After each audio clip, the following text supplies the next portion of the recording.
King Charles and Prince William are now at war over Prince Harry and Meghan Markle's Donald Trump rebuke. Now, to be honest, I'm totally with Prince William on this. I'm sorry, I'm just putting that out there right from the start.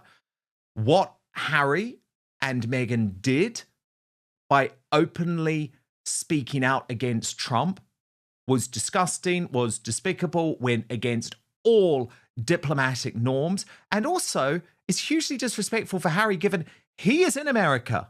I would argue at the invitation of Trump, who could boot the asshole out because he lied on his immigration forms, I believe, because I do not believe he would have been allowed in if he admitted to all of the illegal drug use in Spare. But let me take you through this story. Here's Harry's statement. It came after Trump made those comments, which were misinterpreted, about European troops, which he later rolled back. And Harry wrote, in 2001, NATO invoked Article 5 for the first and only time in history. It meant that every allied nation was obliged to stand with the United States in Afghanistan in pursuit of our shared security. Allies answered that call. I served there. I made lifelong friends there, and I lost friends there. The United Kingdom alone had 457 service personnel killed. Thousands of lives were changed forever. Mothers and fathers buried sons and daughters. Children were left without a parent. Families are left carrying the cost. Those sacrifices deserve to be spoken about truthfully and with respect, as we all remain united and loyal to the defence of diplomacy and peace. Well, as the Royal News Network posted, having read that, Prince Harry has no business making any sort of statements on NATO and by extension criticising President Donald Trump. This sort of brazenness again belies the reason why all his titles and place in the line of succession should be removed. Yes, it should. If he can't contain himself and potentially undermines whatever diplomacy is going on behind the scenes, it's a problem that must be dealt with. That's the price of being the son of the king, as he so arrogantly throws around when it suits him. But here's the problem. Charles, actually, first what happened is Meghan weighed in. This was her Instagram story where she posted a whole succession of pictures of Prince Harry with the troops. We know exactly what she was getting at. Again, this was her way of taking down Donald Trump without actually having the balls to say it, because she's gutless. But of course, what the royal family should do in these cases is say nothing. Do not get involved. Say nothing. This isn't a battle for you. Keir Starmer was speaking to Trump, and sure enough, immediately after that conversation, Trump, having realized that this had been taken the wrong way and then beaten up and blasted by the mainstream media into space in a very over-the-top manner, he immediately railed back and said, no, of course the British troops are great. But unfortunately, Charles doesn't play that game. Just like we know he voiced his discontent to Boris Johnson about the Rwanda scheme, he was briefing to The Sun on Sunday that Trump had backed down after back-channel concerns were raised by the king. Now, for William, this is another diplomatic misstep.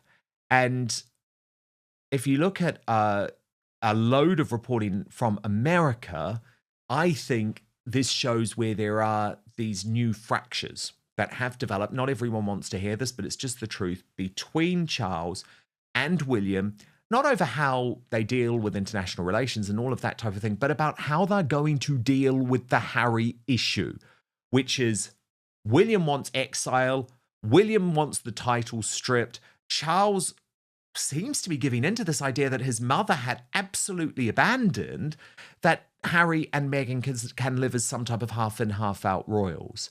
Now, here's some interesting reporting from Paula Frolic in the States, who said that after the statement was made, royal protocol collides with the Democratic Party's PR machine. She reported that this wasn't even written by Harry himself, but rather his new PR firm, or renewed PR firm, I should say, Sachs, who have ties with the Democratic Party.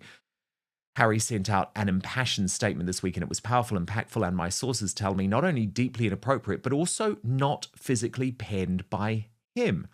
No way that statement was actually written by him, my royal source said. He approved it, but it smells of his PR firm, Sachs, Morgan and Lyons. But as my source noted, this was clearly written by his PR people. That firm is knee-deep in the Democratic Party. Sunshine, Sachs, Morgan and Lyons is well known to have extensive, long-standing ties to the Democratic Party and frequently does work for democratic causes, politicians and organisations. And this is an issue, as once again, Harry is mucking about with politics, something royals do not do for good reason. Tom Sachs also says that Charles is backing Prince Harry's attack on Trump over NATO veterans in The Royalist, saying King Charles's decision to let it be known he backs Harry's position is a significant escalation of the conflict with William over how to deal with Harry. So let me turn to my superstar panel now, Based and Bougie and Steph, the alternate. Steph, I'm sorry, I actually think the Royal News Network is right on this. There is now no other solution than stripping Harry's titles, taking it all away, because he has proved once again that he cannot resist getting involved in the most sensitive diplomatic issues, which is highly ironic, by the way, given that he has chosen to live in Trump's America. If you hated it so much, do an Ellen DeGeneres and get your ass back on a plane. Although, please God, don't do that because we don't want him anywhere near here. But seriously, Steph, what is Charles then doing, sort of giving into this and almost acting as if Harry had done the right thing? Oh, where do I begin with all of that? So, this is the thing. There have been ample examples from Harry that his title should have been stripped ages ago. The one that springs to mind is more recently last year, he went over to Ukraine after visiting the UK. And there were reports that came through that he actually met up and visited Zelensky when the British government turned round to him allegedly and said, don't even go there. Don't go near Zelensky at all. And he did it anyway. He does things for the best of him rather than the best of this country and to serve this country. Not only that, but I think there's a bigger kind of situation at play that I don't think a lot of people have clocked here, which is Harry has put his own visa in jeopardy by speaking out against Trump on this, but Meghan has as well now.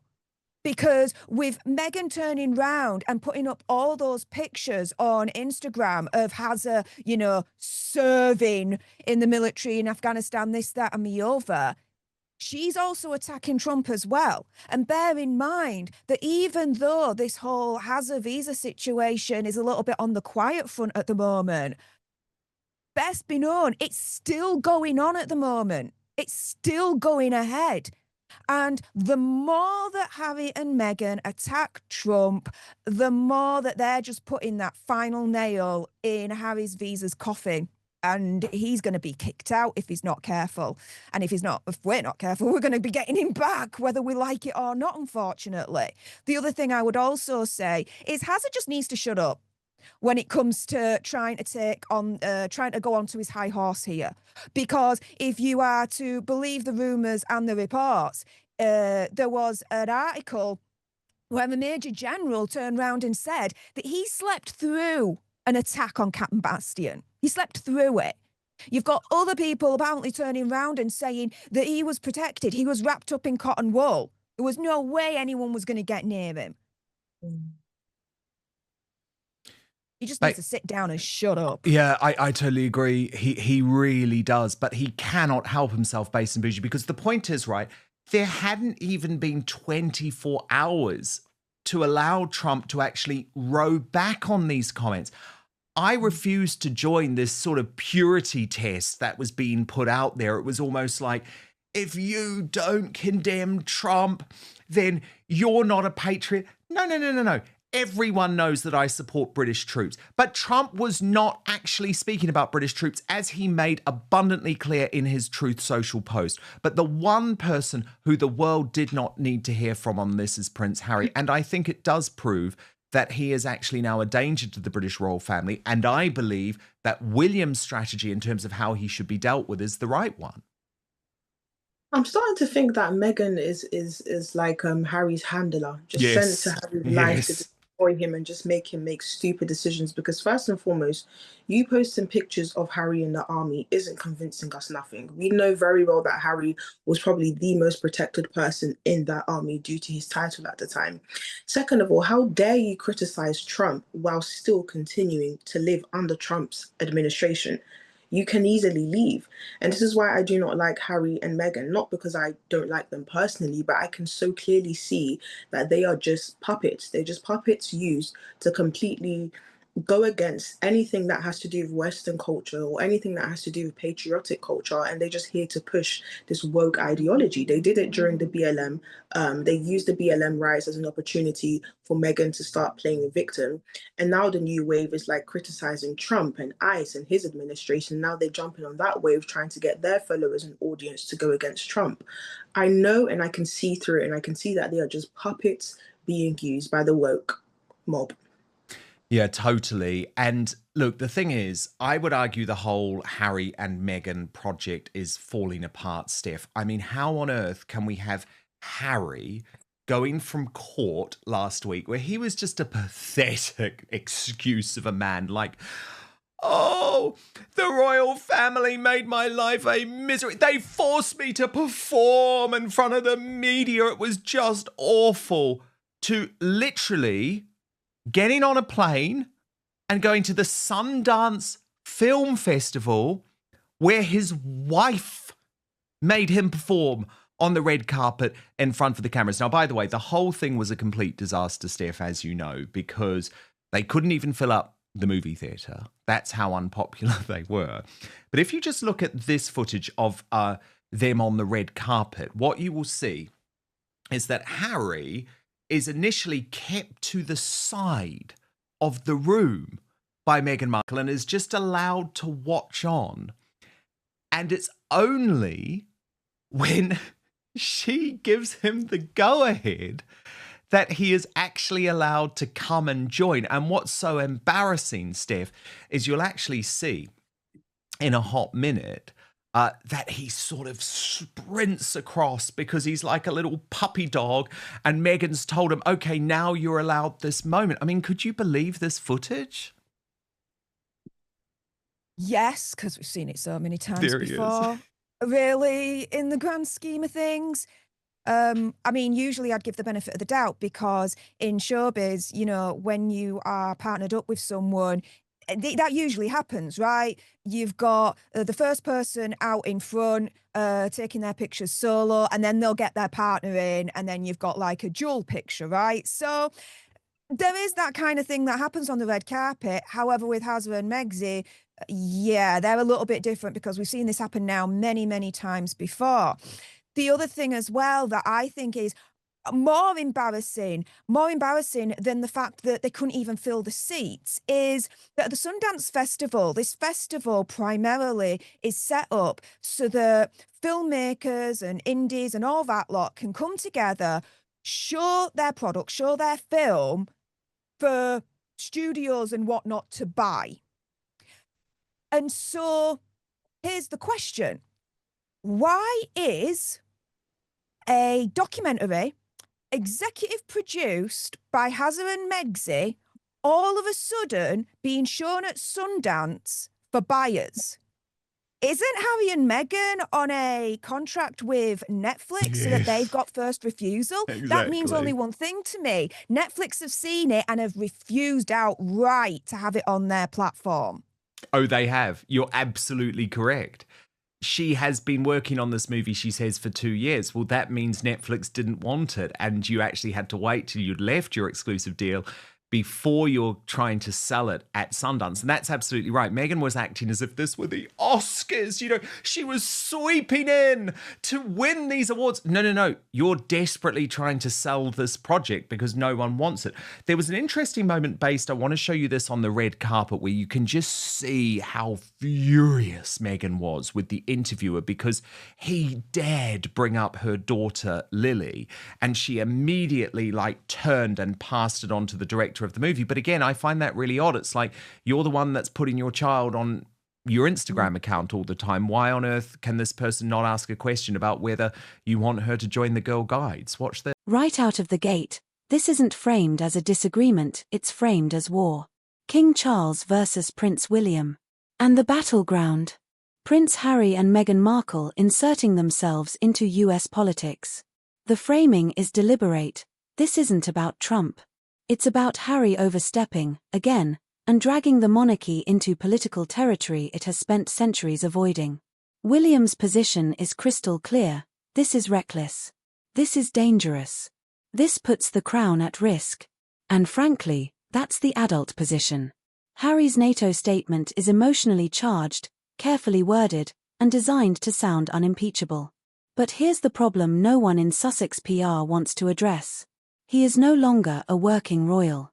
He lives in the United States. He is commenting on a sitting US president. That crosses a line. This isn't remembrance. This isn't reflection. This is political positioning wrapped in military sentiment. And William knows exactly how this looks to diplomats, allies, and governments watching closely. Here's where the hypocrisy hits hard. Harry is openly criticizing a US president while, living in America, benefiting from residency, facing ongoing visa scrutiny. That alone makes this move astonishingly arrogant. If you are a guest in a country, you do not publicly attack its leadership, especially when your own immigration history is already controversial. This is not bravery. This is entitlement. Meghan doesn't speak, she posts. The carefully curated photos of Harry with troops are not accidental. They are visual politics. This is Meghan's favorite tactic. Say nothing directly, imply everything emotionally. It gives her deniability while still sending the message loud and clear. And William knows exactly what that game looks like. Here's where the real fracture becomes obvious. Charles reportedly lets it be known, via briefings, that Trump backed down after royal concerns. That may seem subtle, but diplomatically it's explosive. William's position: say nothing, let governments handle governments. Charles's position: signal moral authority, quietly validate Harry. That difference is no longer theoretical, it's now public. This is the core conflict. William wants titles removed, total separation, no half-in, half-out fantasy. Charles still clings to reconciliation, emotional loyalty, the illusion of control. And history tells us William is right. Every time Harry is indulged, he escalates. Maybe a little bit too young for Scouts at this point. Do you want Lilibet to be part of Girl Scout? It's interesting. I think we'll continue to explore whatever feels right. But Alyssa's also a mom of a daughter. So it was like very quickly moved on. And Nancy Sidley's take on this base was Meghan gets extremely uncomfortable, in my opinion, whenever asked about the kids. So she's proven the only time she will give information is when you're paying her to. She couldn't be more obvious. No information for free people. I mean, she was definitely snapping at that reporter there, wasn't she? She didn't want to be asked a question about her own daughter. This is why I always call them whinge and ginge, because it's like nothing you're just whinging at nothing. If you don't want people to ask questions about your daughter, then just don't be soft launching your daughter on Instagram, getting people curious about her. It's that simple. There's so many celebrities out there who have been able to hide their children. Till this day, we know nothing about them, not even their names. But here she is showing the back of them, showing their hair, showing how tall they are. She wants the attention, and when the attention is given to her, she starts doing this whole, let me just pass this on. And that's what I really just do not like about Harry and Meghan. It's that they want the attention, and when they get the attention they're looking for, and it's not the attention that they actually wanted, which is positive attention, all of a sudden they try to I don't know. I'm just tired of it. No, 100%. And then there is this next car crash moment, and so it's inside the movie theatre, the Eccles Theatre. Now, she couldn't even sell it out. That's what I find most extraordinary. Like, loads of sort of shitty B-grade movies were sold out, but not Harry and Meghan. And she broke all film protocols. So at these film festivals, the idea is that the director is king, okay? And of course, all of these movie types are wankers, but the reality is they're the types of people that Harry and Meghan are trying to win over. And so the idea is that the director is king and the director always speaks first. But of course, because it's Meghan Markle, she had to hijack that. And she gets a special introduction to speak before the director, but does so as if she's just won an Oscar. So I was just sitting back like, what the hell is she talking about? Like, she keeps thanking everyone for what? Like, you're trying to sell this movie. Honestly, it's quite astonishing. And also, of course, it features the totally predictable and now unbearable, so I do apologize in advance, Meghan Markle word salad. Watch this. Before we welcome our director, I want to invite a very special guest on stage. Can you please join me in welcoming Meghan, Duchess of Sussex?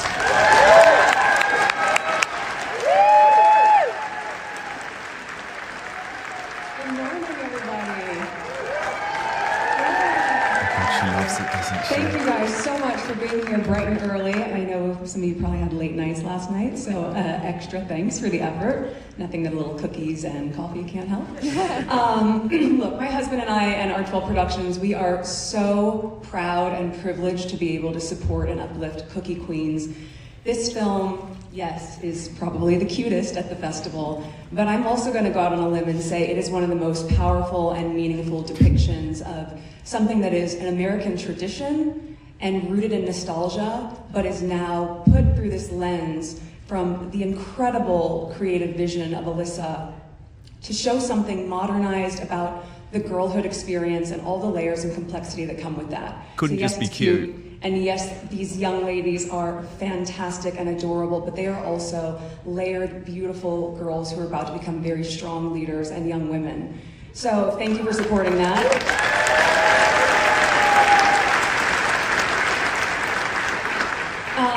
A huge thanks to our team at Art 12 Productions, Chanel, Wesley, Q, we love you guys. Thank you so much for everything. That's when, Josh sorry, Vaughn, I'm Megan done with it, but Ciccone, that's when and then, she of course, starts the sort of this producer. like Oscar speech.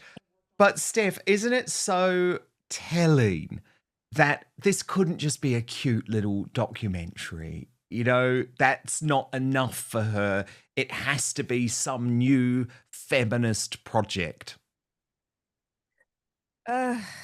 Yeah, so couple of things from that. Firstly, interesting how she starts listing the people that are working for her. It's as if she's turning around and saying, I've still got a team behind me, even though a buttload of people have left. I've still got people working for me. I'm not a dictator in high heels. Look at all these people that are still working for me, blah, blah, blah, blah, blah. Also, as well, her being on stage and that whole speech, it instantly gave me Blake Lively vibes.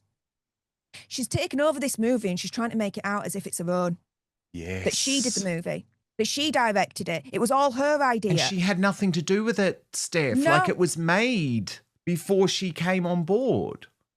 Absolutely. She says that they've been involved for 2 years. Well, show me the receipts. Show me exactly what Harry and Meghan and Actual Productions actually contributed to this film.